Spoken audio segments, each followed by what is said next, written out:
think we're ready to go. Welcome, everybody. Thank you all for being here to this session of Building Bridges on how to prepare for an audition. So I am your moderator, JT Kane, and I am the Dean of Visiting Faculty and Orchestra Manager with the New World Symphony. And I'm also the host of a podcast that talks about auditions called Behind the Screen. And you can check that out anywhere you listen to podcasts.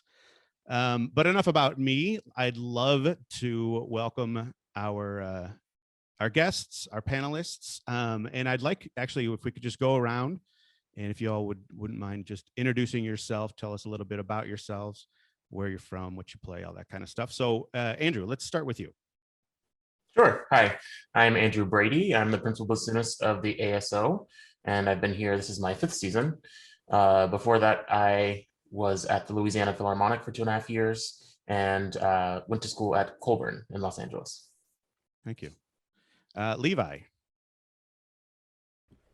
Hi, I'm Levi. I'm a bassist. I'm originally from Brooklyn, New York, and I'm now I just finished up my 3rd year as a fellow at New World. Yeah. Great, thank you. Julian. How's it going, everybody? My name is Julian Maddox. I'm originally from Minneapolis, Minnesota. I'm currently finishing up my last semester as a master's student at the Cleveland Institute of Music, where I also did my undergrad.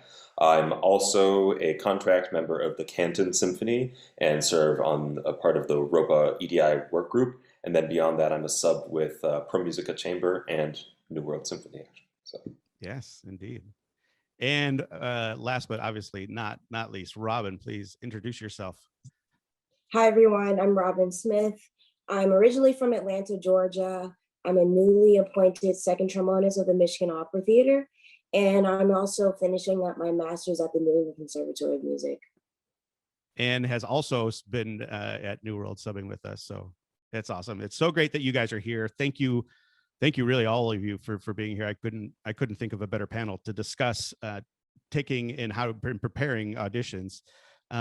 And so anyone that's listening to this, please, I want to encourage you all to feel free to send in on the chat or in the Q&A any questions you might have. Don't wait. We definitely want this to be interactive. We want to hear what you want to hear, right? So I have plenty of questions and I could go all day, as probably you guys can attest to. But I don't want to. I want to know what you guys want to know. So let us know what you want to hear. But firstly, let's start out. I kind of want to just start out about talking about taking an audition for schools, kind of like specifically undergrad schools. So Robyn and Julian, given that you guys are still in school right now and probably maybe the kind of the closest to taking an audition for a school, what's the process that is, what's it like for you guys? What was it like for you guys? How did you prepare for a school audition? Give us just a little insight. Robyn, can you just start us off? Sure. So I did both undergraduate and graduate auditions. And I guess for the younger musicians out there, when it came to approaching undergraduate auditions, I remember being a senior in high school, actually junior in high school, and sort of looking out for the orchestras that I really like to listen to and looking out for those players in the orchestra that I could possibly want to study with. And then when it came to that, that's when I would discover the schools and find out where the teachers, the musicians obviously were teaching at. So yeah, after I did that, I think I narrowed it down to like 5 to 7 schools. And I did that based off of if I wanted to be at a smaller school or bigger school, so university, or I wanted to be at a conservatory. And once I did that, I went on each of the school's website and I wrote down every single last sort of like repertoire information so that I knew exactly how much it would take for me to take 5 or 7 auditions. And once I did that, I started my applications, but most importantly, I printed out all of my music and I created this huge booklet of all the rep. And I remember writing down all the repertoire that I had not played yet. something that I would need to work on and I have a lot of preparation for. And that's sort of what I did. I started with like a timeline of my preparation. Yeah, no, that's great. So, I mean, you think maybe 5 to 7 schools isn't a lot, but it actually is kind of a lot when you're a senior in high school and you're taking 5 auditions and probably very close together, I would imagine, right? Yeah. Julian, what about you? What was your experience like? Sure, yeah. I mean, I've also taken both undergraduate and graduate auditions. Similar to Robyn, I thought to myself, do I want to sort of be in a conservatory, just music setting only, or do I want to have, still a larger state school type of feel and environment? Or beyond that, even, is there interest in doing, other things beyond just my one degree that I knew I wanted, which was music? I knew the answer for me was no. I just wanted music. At that time, I was like, I'm done. I'm done with all the academic stuff for this time. I'm glad my parents made me do all that. I am, but no, it was time to get things going. And I would say this: so as much time and as much preparation and everything, I said I needed to have my concerto. I have to look on all these schools that I'm applying to, look at the repertoire requirements. I actually tailored my repertoire to try and cover as much of those same requirements as possible so that I didn't have to have basically like one whole program for a school over here and a completely different one over there, right? I think that tailoring that and sort of streamlining the process was a big part of it.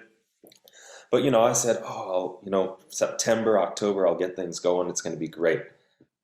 Double it. That's my advice right now. Have as much time as you think you need and double it, especially for that recording part of the process, because,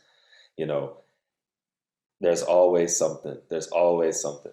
Yeah, it's interesting that you talk about the recording, because that's actually one of my questions that I have for you guys that I'll get to in a little bit. But just to think about, kind of, it is important to know what to do, how to prepare for a recorded audition versus a live audition. But again, we'll get to that in a little bit. But I want to ask though, for anybody really on the panel, did you guys have to go to each individual school that you auditioned for, or did you send a recording to them, or what was that process like? Because I'm sure a lot of people are curious, like, how do you do that? It's a lot, 5 schools even in 6 months. Andrew, well, let's talk about let's get a little advice from, I don't want to say the elder, but I'm only 30. I just turned 30 in November. Thank you. I know. That's why I kid. I'm the one with a toddler, so I'm just going to put it right there. So I only auditioned for 3 schools, and looking back, that was kind of stupid of me. But at the time, my bassoon teacher had moved to a different state, and there were kind of some people around that I was playing for before college auditions, but there wasn't somebody there to like really guide me and say, these are the schools you should audition for, and like really get things together. So I auditioned for 3 schools, and I played live auditions at 2 of them and sent a tape for 1.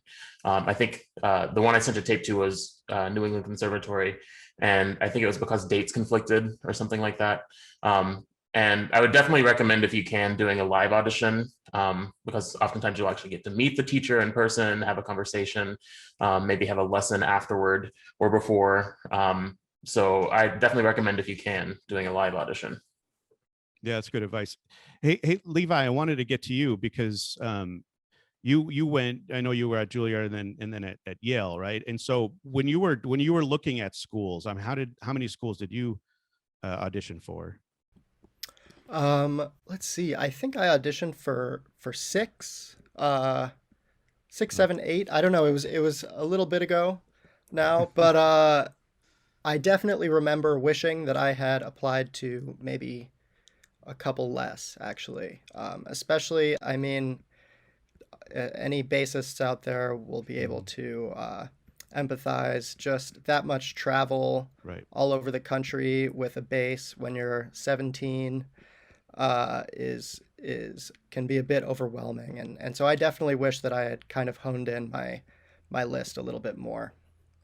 Let's kind of talk about, I mean, it's a really great thing that you mentioned, because it is very expensive to be a musician and to travel, right? So I wonder about the recording part of it now, and if there is an option to record, what's the difference in preparation for a recorded audition versus a live audition? And is there any difference? Robyn, could you help us with that? Sure. I did a recorded audition for the San Francisco Conservatory, and I did that because of funds. I had already traveled to New York, Boston, even California, LA, and I didn't have the extra funds to make that another trip. And so I decided to do a recorded audition. And I guess my advice to that in general is maybe consider doing recorded auditions for schools that are on the lower end of your list. So that, you know, if you're disappointed, then it's like, well, I didn't even actually get a chance to visit the school. So there's that. But I think the preparation is actually the same. I think you should approach recorded audition as if you're live, because obviously the process when you're recording is different, but if you approach it differently, then you'll end up having to record for days, and your recording sessions will be hours and hours because you're not mentally set to be in a performance mode. So that's something I recommend. And also it's really actually beneficial to have a recorded audition because you get multiple chances to sort of approach the whole like mental state of like taking an audition, which could be really helpful. Sure. Yeah. And just from my discussions with a lot of different people that have taken auditions, I know that the recording aspect of it can get hard because, like you said, you can go on and on and on, and then you start to listen to yourself, you really start to break it down. So what advice who's done like a number of recorded auditions on the panel? Anybody really? Yeah, I mean, okay, maybe everybody. So Levi, tell us, how from your recordings that you've done, which ones have you taken like the first take or the second take versus the 50th? Is it a lot, or? It's like always the second take, basically. Yeah. See? The first one gets the nerves out. The second one's good. The rest, I just like slowly lose steam and focus. Yeah. Is that similar to everyone else on the panel, or? Yeah, like if you could imagine taking an audition over and over and again, that's the fatigue that your body is taking on when you start to do multiple takes. So you have to be really mindful of that.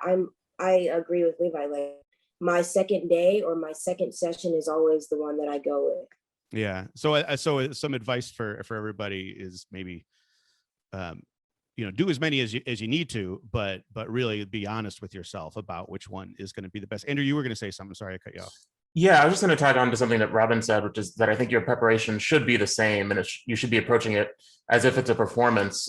Because being on the other side and listening to some tapes, I've heard lots of splices all over the place, and you can tell when people are editing things.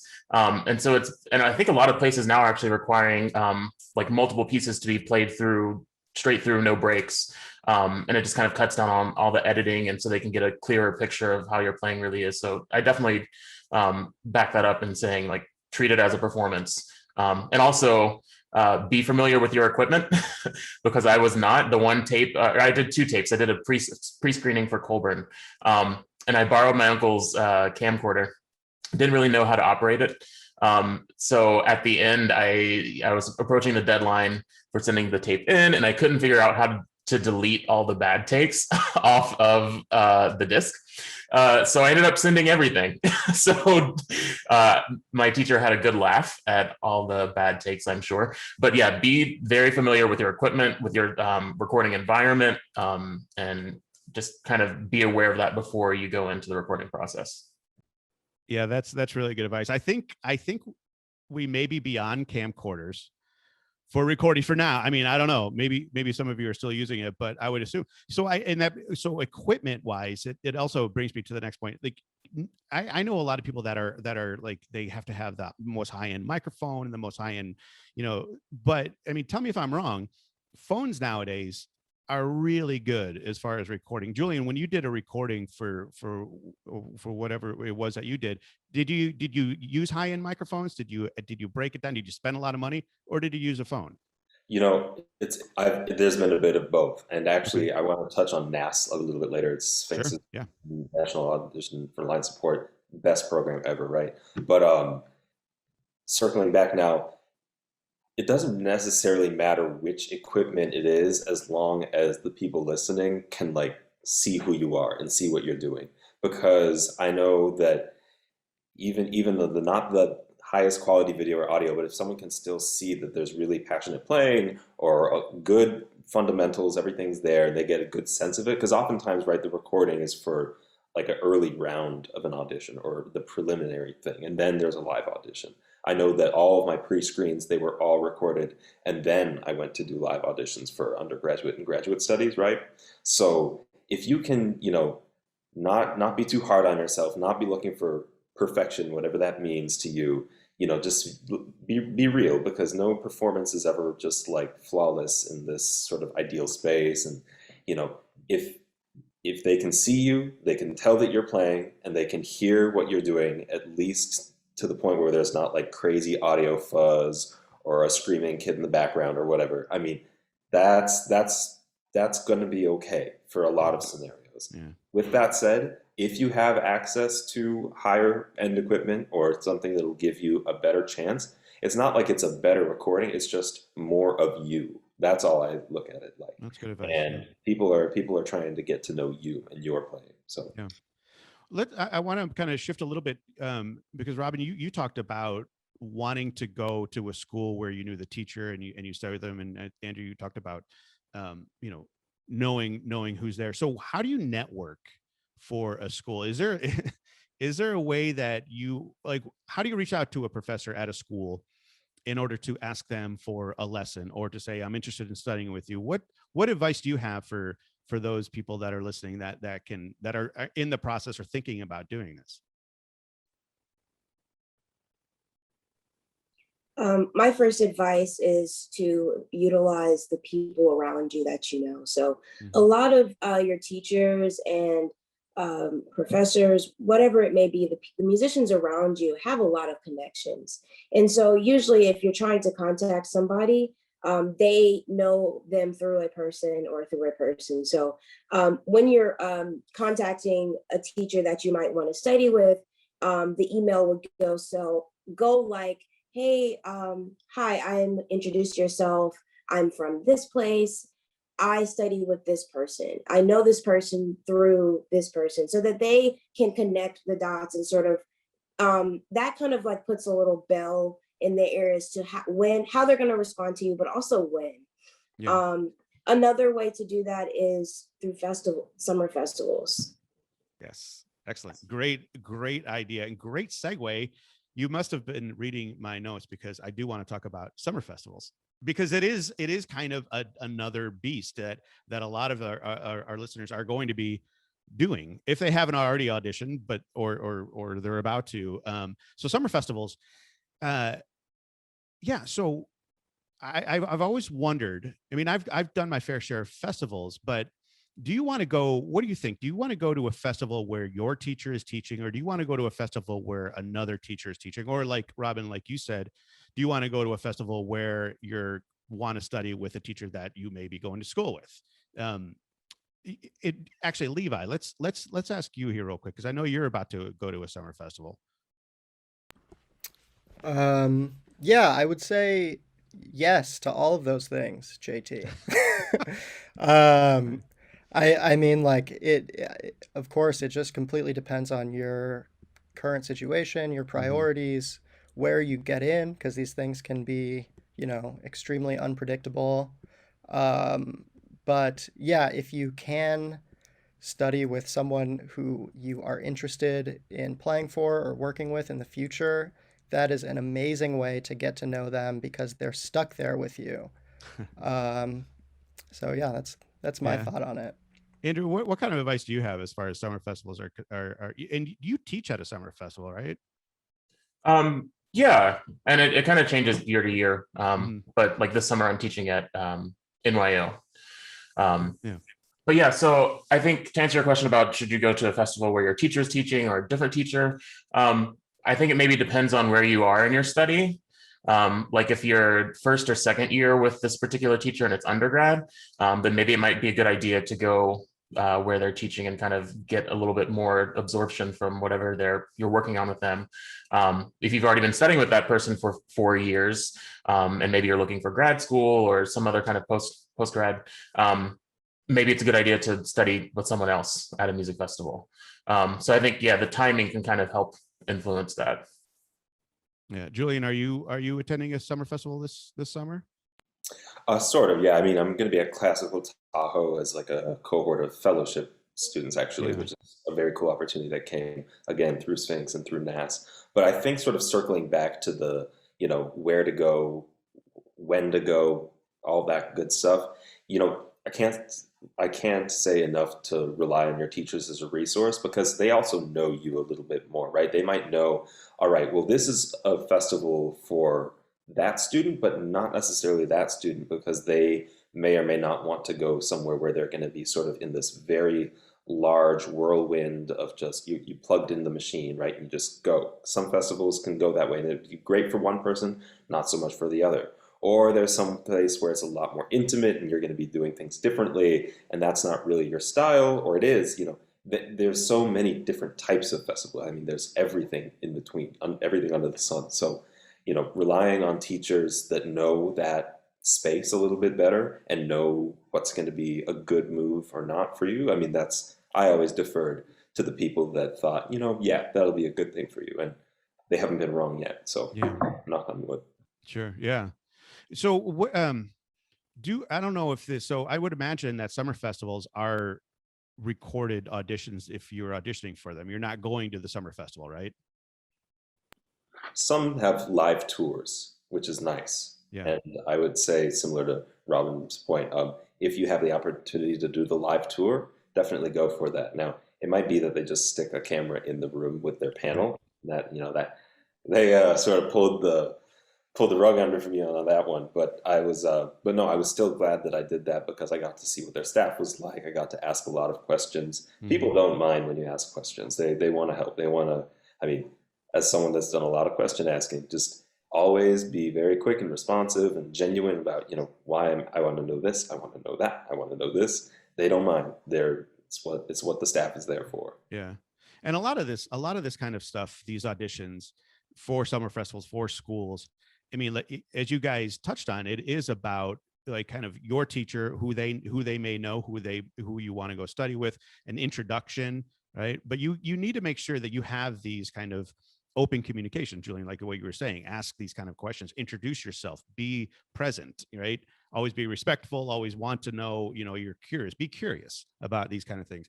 But if we're talking about summer festivals now, and we talked about schools, what about like fellowships, like something like New World Symphony, right? Where you're taking these auditions, but more specifically, I'm very curious about the audition list. Like do summer festivals and schools, do they have a specific list, like an orchestra, like a professional orchestra audition?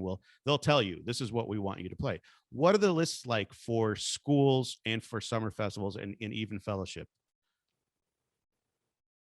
And Andrew, Andrew, what do you think? Sure. I mean, generally for a festival, it'd be more close to an orchestral audition, I would say, or even a fellowship audition where it's, a standard concerto and depending on the festival, 5 to 10 excerpts, probably 10 is way on the high side of things. But for a school, it's going to be, like 2 contrasting etudes and maybe an exposition from a certain concerto. And then depending, like if it's undergrad, maybe scales, or maybe some excerpts, depending if it's grad or undergrad. So it's the festival and fellowship auditions, I would say, are more akin to an orchestral audition, like a professional audition.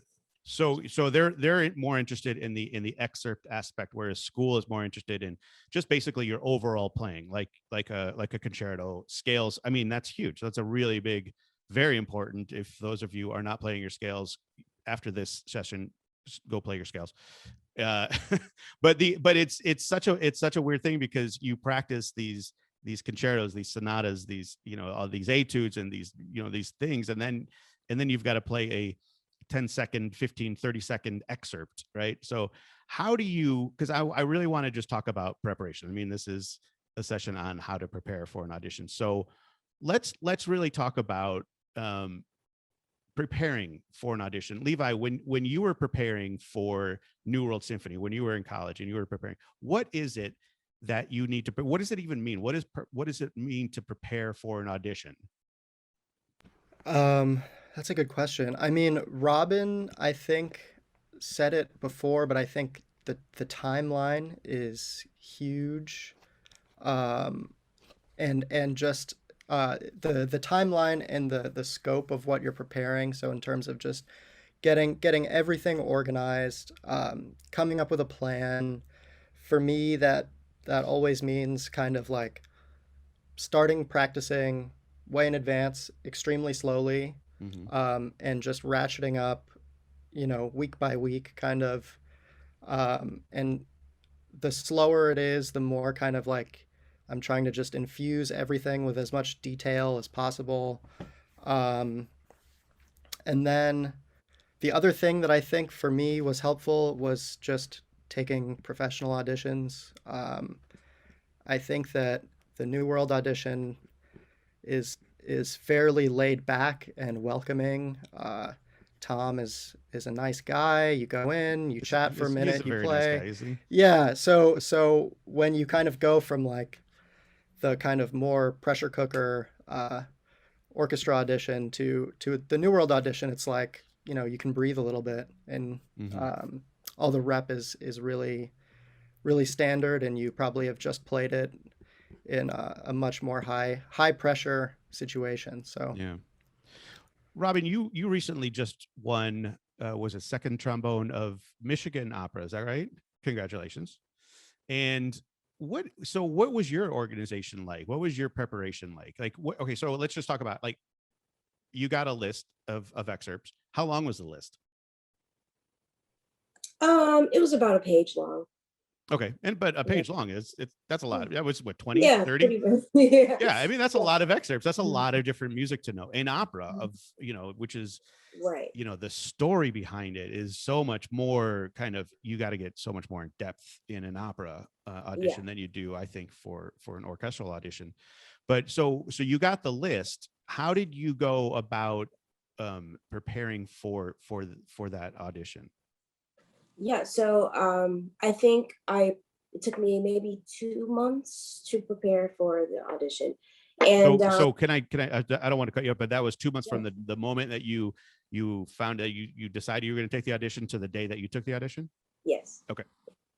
Yeah. So what I like to sort of approach auditions, I think about the state of sort of my nerves that I experience. And so the real advantage to preparation, and why I think preparation can be so exciting, is because you get a chance to familiarize yourself with the audition as much as possible.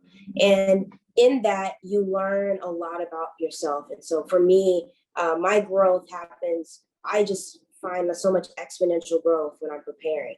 And so what I do is, if I'm 2 months out, similar as what I was talking about, undergraduate auditions, I looked at the list. I'm like, oh, I've never heard of Voltzek before. I've never played this excerpt before. And so what I would do is I would listen to the pieces. I would sort of like immerse myself in sort of the pieces that I'll be playing, because you realize when you're taking orchestral auditions, excerpts are part of a bigger piece. And so for you to sort of feel a part of what you're playing, you need to immerse yourself in the music. And that was my first step. I listened to all of the rep constantly. I set up a timeline, like Levi was saying. And then I sort of like did a sort of like I did list like ABC list of excerpts that from my worst to my best excerpts. And so I know how much time it'll take me to sort of iron out some things in my A list, because, those are my better excerpts. My C list, I'll spend a lot of time working out the fundamentals in those excerpts, making sure that everything that I struggle with doesn't become sort of like something that's weighing me down when it comes to the nerves. Yeah, so the ABC list, I love that because I've heard that a lot from a lot of different people that are taking auditions, to really kind of separate the ones that you need to focus more on than the ones that you may already know a little bit better. What about, Andrew, talk to me a little bit about some habits, because I know that people get into habits like when they're practicing. What are some bad habits to avoid just in general? I think bad habits, probably the number one bad habit that I hear a lot is not breaking things down enough and slowing them down enough. Which I think was it Levi that said slow practice. I want to just be like, yes. Yeah, slow practice is king. It's the fastest route. It may not seem like the fastest route to get to, being really proficient, but it really is. So definitely the minute I make a mistake, I've trained myself to slow it down, break it down, even if it's just, going between two notes, making sure that that's clean. I clean that up first, and then I can incorporate everything back together. But yeah, I just think make sure you're not constantly just attacking something and saying like, oh, this is wrong, but not, breaking it apart and fixing the problem. Other bad habits. I'm kind of blanking right now. Yeah, no, it's fine. I mean, there's a lot of them. Julian, did you have any bad habits like when you were playing that you had to kind of break? You got to, I mean, like biting your fingernails or something like that. You got to learn how to break it. It's hard. Yeah, no, I know. There's like this fine line because, training for this, right? We have to practice, and then we also do have to practice performance. I do think that that's a good thing, right? You have to be able to say, all right, today I am going to like run my list as though I'm in the audition. So it's not just a performance. It's like I'm getting immersed in the audition experience, which is perhaps I'm going to play this much of something, then someone will be in the room to say stop, and then it's like a friend or your neighbor or whatever, and then you just try to play some excerpts. I think that if you get in that mode where it's like every day I'm going to perform this list, because then when the actual audition comes and I perform that list, everything's going to be great. But you're only thinking so big picture, you miss all of the things that, as Levi and Andrew just said, you could have like really enjoyed the process of being comfortable on that more intimate level, such that you're living with your piece, you're living with your music. And I think that that's another thing. I find that if I just like take an isolated excerpt removed from the context, removed from the music, and I just practice that excerpt, but I'm not spending the rest of my time, as I'm walking to school, listening to the whole work, the full work, different interpretations, all the literature and everything there is to like get into about the work. Those are the things that I find I'm far less successful than something perhaps that I've actually performed the full piece. Like if it was, I don't know, Debussy Le Maire, I had to prepare an excerpt from Le Maire, and I've had the pleasure of performing Le Maire. So I felt way better because I knew the context. I know what's going on. Yeah. So maybe on the flip side, some good habits would be, slow practicing, but also, listening to recordings of pieces that you're not as familiar with. I think also recording yourself. I don't know, Levi, what do you think? Is that a good habit? Yes, it's a very good habit. And if you had asked me what my bad habit has been in the past, I would have said not recording myself enough. It's so hard to just rip that Band-Aid off sometimes. Yeah. You're afraid of what you might find when you go to watch it again. But it's always, if you expect it to be terrible, it's not so terrible. If you expect it to be awesome, it's not going to be that awesome. So it generally falls somewhere along the spectrum of pretty good but needs work. Yeah. And Robyn, when you were auditioning, you talked about for Michigan Opera, you talked about listening to these operas, but and Julian, you touched on it as well. It really is. So taking an excerpt is you're taking, you're cutting out this one section that is important to your instrument, and just playing that with nothing else around you. So I think the most important thing for people taking auditions for whatever level you're on, right, is to really just make sure that everything that's going on. If you're playing concerto without accompaniment, you still need to know what the accompaniment is doing, right? So when you, Robyn, when you were taking your audition, whether it be for the opera or for school, did you listen? I mean, did you really listen to the? I mean, is that something that you do? Is just listen to these pieces just to get to know them? Do you play along with recordings? Yeah, especially during the pandemic. I played along with so many recordings and orchestras, obviously because I didn't get a chance to play with, Yeah, it's a live. great time to do it, right? But that was the most exciting thing that I missed out on in real, pre-COVID, because I realized how much fun it was to realize what your role is in the orchestra and like actually be in touch with that. Because you start to approach the excerpts differently. Like when you're in the audition and you're about to play, you start to hear the parts around you. And it seems like you just seem a little bit more confident because you're musically in touch with what's going on. So yeah, I find that really helpful. I recommend playing along as much as possible. Sure.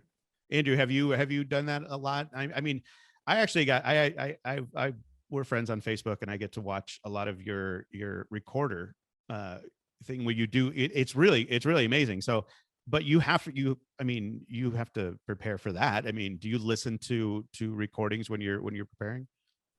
I do, and lots of different interpretations. I try not to get stuck to one. It can be helpful if you're auditioning for a certain ensemble to listen to the recording that they have of that piece. Although, if it's a recording, like say I'm auditioning for Atlanta Symphony, it's a recording of Shaw from the 80s, he hasn't been here in quite some time. So it might not be that helpful to try to, mimic too much what that recording sounds like. But yeah, definitely listen to a lot of recordings. I didn't really play along so much with recordings because I'm really kind of anal retentive about pitch. And most recordings are going to be, 443, 444. So I try not to play along with them too much, but definitely listening to a lot of them and looking in the score. Let's I kind of want to focus. We talked about preparation, the physical preparation. I want to talk about mental preparation, because I also think that is just as, it can be as debilitating or more debilitating when you go and take an audition than the actual playing part of it. So Julian, when you're taking an audition, you said you play in a lot of different orchestras around Cleveland, Canton, I believe, and others, but when you're taking an audition, is there a way that you can prepare mentally to take an audition? Yeah, that's sort of the big thing. Once you get past the physical stuff, which is your mechanics and your notes and your interpretation and your understanding, that's where I'm at now, is figuring out what do I do in my mental preparation now. And that's, as I said, living with the music helps me a lot, because then I have a little bit more comfort and understanding. So I'm not worried. There's always this constant self-doubt, like, am I going to play something wrong? Am I going to play, out of tune? The less of that, I mean, you want none of that, but it's almost impossible to get none of that. So the less of that you can get, the better. And that could be any number of things. You could, find something that has nothing to do with your instrument and make sure that you devote some time to it. Like, you have to make sure that you're in a good mind, body, spirit place. If that's physical exercise, not it for me, but, go for a run. If you love to cook, make sure that you don't stop cooking just because you have an audition. Anything that can help you sort of feel like your full self, and it's like, I'm just doing this thing. I know I'm prepared. Tell yourself that, be reassured of that. It's funny, part of my routine now, actually, I have, I put in my earphones while I'm in the shared warm-up room, right? 30, 50 violinists all shredding Don Juan and Brahms concerto at full volume.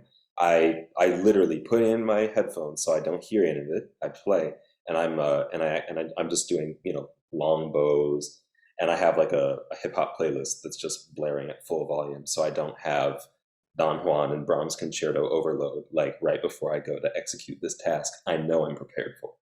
Just as much as you can keep that mental quiet. Yeah, Levi, what do you do in order to do any sort of mental preparation? For me, it really is kind of tied in with everything we've been talking about in terms of like interpretation.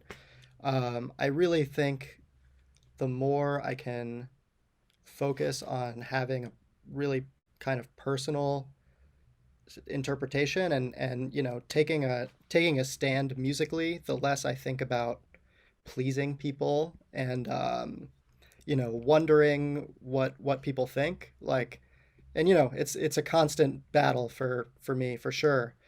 But just learning to start to say, like, I'm actually going to show you how this goes. You might not know yet, but this is it. Yeah. Yeah. Robyn, do you have any mental advice on getting over any sort of like nerves or anything like that? I can imagine as wind players, it's got to be a little bit kind of like as a string player, your bow bouncing or you can't breathe or something like that. Yeah, that it's such a battle. I think the most important thing that I realize is that, obviously preparation is everything. But once you get past the preparation, and you sort of like strip everything and it's like, okay, I feel musically prepared. And you put yourself in maybe a mock audition sense, and you're making mistakes and you're nervous about some things.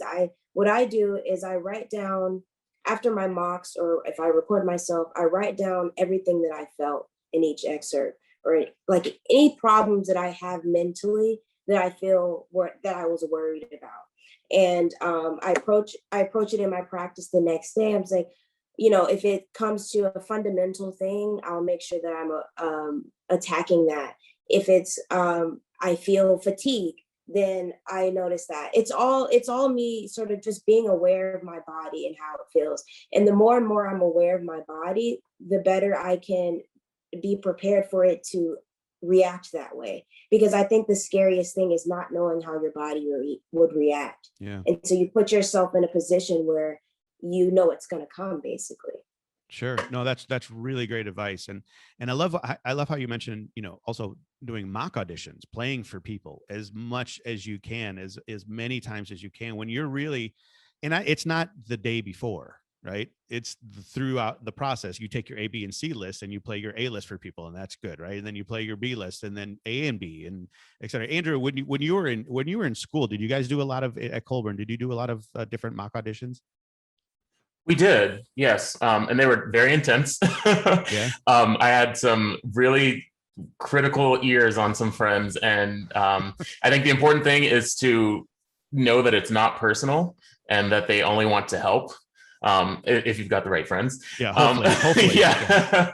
Yeah. So another part of that, when Robyn mentioned mock auditions, is knowing when to do what type of mock audition. Like, is this a mock where I need to really get some critical feedback and know what to work on? And if so, then maybe I should do that 4 weeks out, 3 weeks out. Don't go into a mock audition like 2 days before your audition looking for critical feedback, because that's just going to mess all of your mental preparedness up. It's gonna mess with your head, because all of a sudden you think you're killing it, right? You're doing such a great job, and then someone's like, oh, well, you might need to work on this, and then the world just kind of crashes down on you, and then you get into this bad place. But I wonder though, like for those that are watching, that are say in high school still, what advice do you have for them? Because they don't have such a large group of people that they can play auditions for. But can they play for anyone? Is that even if their parents or, friends from school? Yeah. I mean, I think parents and friends from school, but I mean, your parents, they hear you when you're practicing all the time. So they're familiar with the music. And a lot of times the best information and critical feedback I've gotten has not been from somebody that played my instrument. Because bassoonists know the pitfalls of bassoon, and we're a little bit more forgiving about those kinds of things. But if I get feedback from a flute player, they're going to really say, like, that one thing that bassoon sucks at, you're really leaning into it and not fixing it. But also parents, they can hear those kinds of things. And yeah, my parents definitely gave me some feedback while I was going through auditions. Yeah. Anyone else have any advice on that? I was just going to chime in quickly. Is once you know your repertoire, it doesn't matter what kind of performance it is, but if you know that this one piece or this one, I don't know, movement of something is going to be on your tapes for your pre-screens or in your live audition, doesn't matter if it's a studio class or like a community engagement, like, or even a pop-up concert, or just anything, any place that you can go put that music out there in front of other people to listen to, then you're practicing the performance part of it, which is definitely like the main thing. And any little bit helps.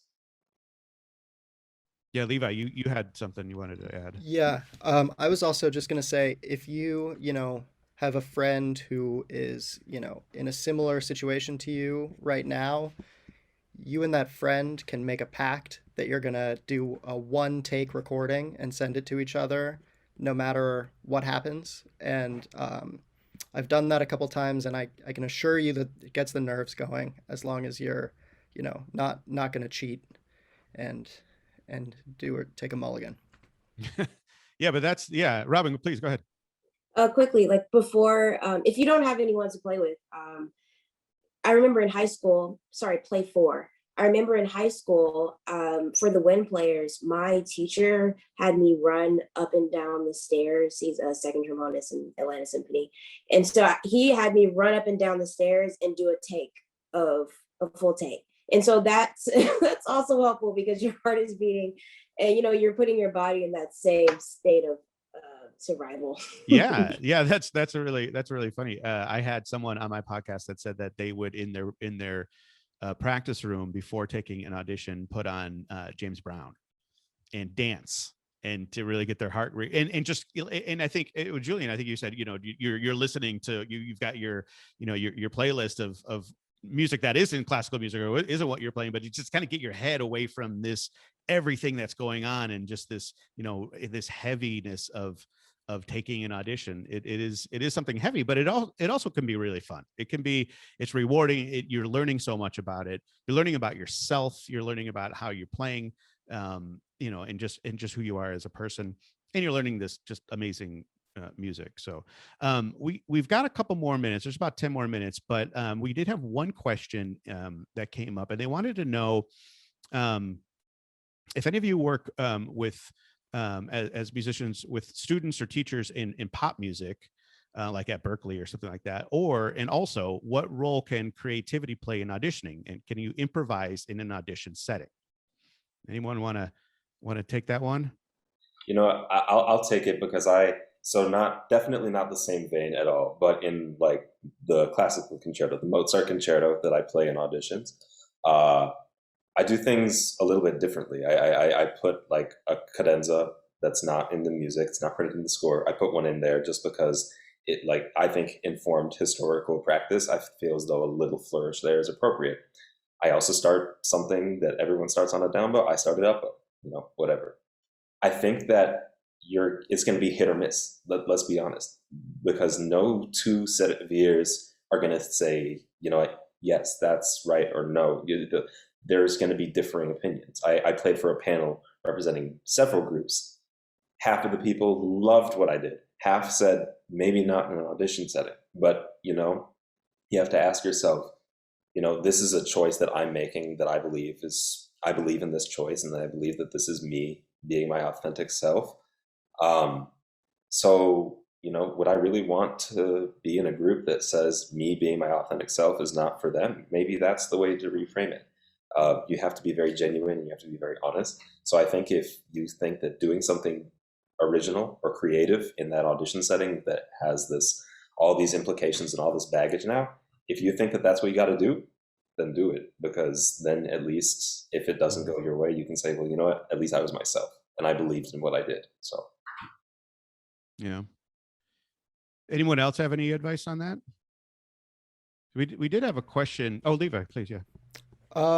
It's kind of a tangent from what this question was, but just as far as improvisation goes, I think it's like it goes along with our mental preparation, where I really do think that for me, part of the mental approach is thinking about, making these kind of micro improvisations, even in lists, and like even within really established tempos, and within all of the rules, just thinking about small inflections when performing can be helpful for getting into the right mental space. So that might be a cop-out answer, but I think it can be really helpful for the mental approach. Yeah.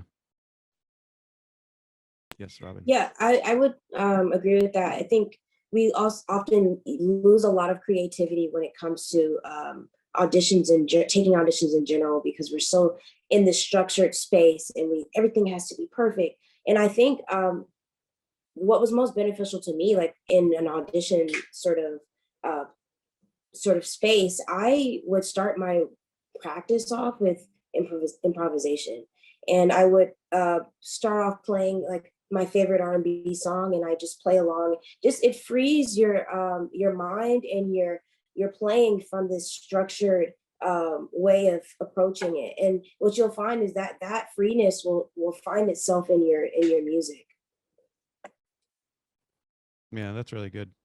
We have about 5 minutes left, and I want there's one question that I really want to get to that we haven't really touched on, and we could go probably another hour talking about this because it is important. Any advice on getting over failed audition, an audition that you didn't win? What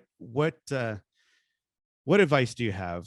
And I don't want to start with anyone in particular, so if anybody wants to jump in, feel free. My first piece of advice was it's no audition is a failed audition. There's always something to be learned and always something to be gained. Sort of on that point that I was just making, if it doesn't go your way, that just means on that day and those circumstances, that audition was not the one that you were supposed to win. Suppose it's, violin one in this orchestra. Well, guess what? That's not where Julian's supposed to be. Somewhere else, that's where I'm supposed to be. That's one way to look at it. Another thing I always do, I always contact the personnel manager and request comments, because they won't always have comments on your audition, but a lot of people will. And if they feel comfortable disclosing those to you, that can be very helpful, because you think, I went in there and I did this well and that well, and then you realize, oh, it didn't come across that way, or there was, as we were just talking about, being too tame or timid or worried. That might come across actually, and you might think that you were doing something really nice, but it didn't come across that way. That would be like my main action item, I guess. Yeah. Levi. I was going to say one way that you can make sure that you never have a failed audition is, I know it might be against the rules with some orchestras, but taking your phone in and putting it in your pocket and recording your playing. Or you can ask them first if you can record your audition. Yeah, you can. Start with that. Yeah. But I mean, getting that kind of information back does ensure, that's some of the most valuable information out there, is hearing how you play in that, the realest of the real situations for what we do. So. Yeah, no, I agree with you. And yes, I would definitely ask first, because a lot of orchestras won't allow it, or I wouldn't say a lot. Some do, some don't.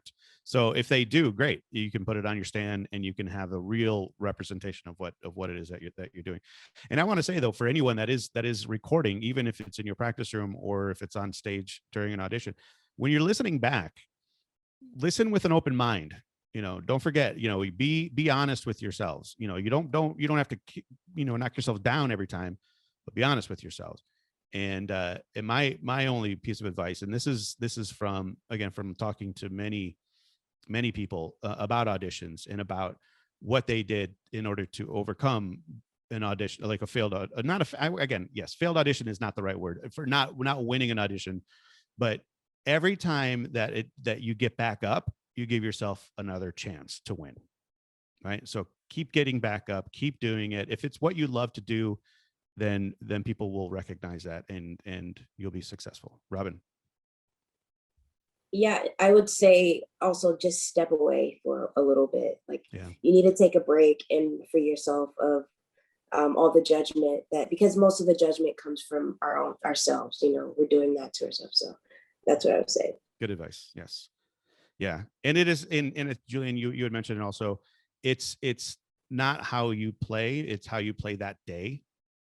And it's not how you play that day, it's who's listening to you behind that screen. So it is not, so all you can do, you can only control how much you can control, right? Yeah, you only control you. Right. All the other circumstances Exactly. that out of your hands, and make your peace with that. I guarantee you'll feel a lot better. Yeah. Well, look, we are about 1 minute away. So I just, before we close, I just want to thank all of you, Robyn, Julian, Andrew, Levi. Thank you so much for doing this, for being a part of this. It was a great conversation. I think a lot of really good advice you guys gave. And thank everybody watching for joining us for the first day of the Building Bridges Symposium. I hope that you got as much out of today's discussions as I have. And a special thanks to all of today's panelists for your thoughtful and inspiring contributions. And I hope we see you tomorrow. We have a very interesting agenda. We'll begin by sharing new research commissioned by the Atlanta Symphony Orchestra and conducted by Innosight, looking at increasing Black musician representation in American orchestras. The ASO also worked with Kate Scorza Ingram of Create Today Counseling to take a deep dive into the talent development program to identify strengths, weaknesses, opportunities, and threats. Kate will join us to share the methodology behind the process of evaluating a program in this way. Tomorrow, we'll also talk with musician instructors, as well as Pathway Program alumni.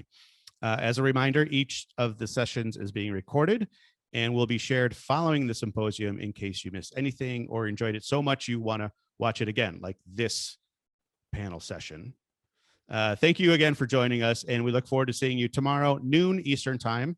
To close out day one of Building Bridges, please enjoy this performance from Aniga Kapsi, a PMA violin student performing the Chaconne by Tommaso Vitali.